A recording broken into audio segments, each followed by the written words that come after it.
Kinshasa, capitale de la République démocratique du Congo. La ville a été le lieu de la toute récente exposition du sculpteur congolais Freddy Tsimba. L'artiste, qui se dit sculpteur de la vie et non de la mort, est spécialisé dans la récupération des métaux rejetés tels que les balles d'armes à feu, les clés, les cuillères et même les machettes.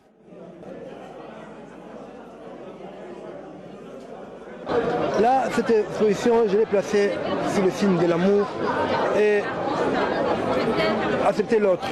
Parce qu'il me dit toujours que moi j'aime le paradis, mais surtout la terre, parce que je vis sur terre. Et cette œuvre que j'ai montrée, que j'essaie de faire voir, symbolise une sorte de réconciliation avec l'humanité.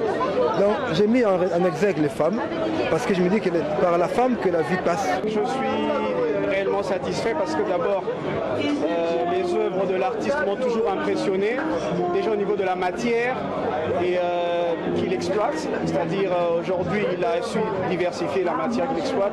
Au-delà des douilles, il y a aussi d'autres métals et c'est très impressionnant à la manière dont il les rend gigantesques aussi.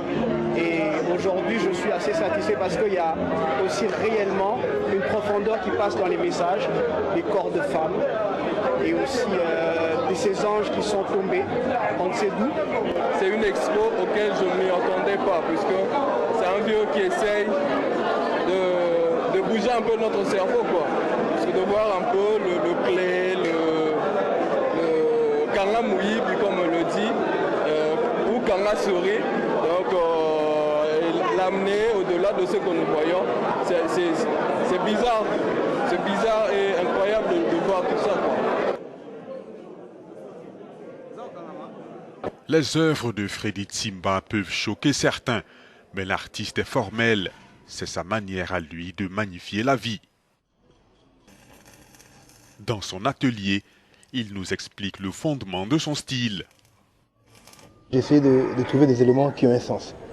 Quoi par exemple? Des cartouches que je soude, des machettes, des bouchons broyés récupérés dans les rues de Kinshasa. Tous ces éléments, j'essaie de faire des corps des femmes enceintes, des enfants.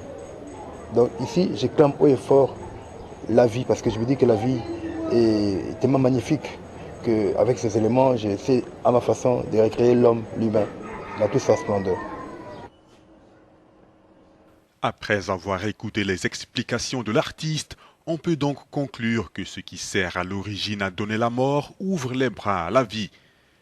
Du moins, si l'on se fie à sa philosophie.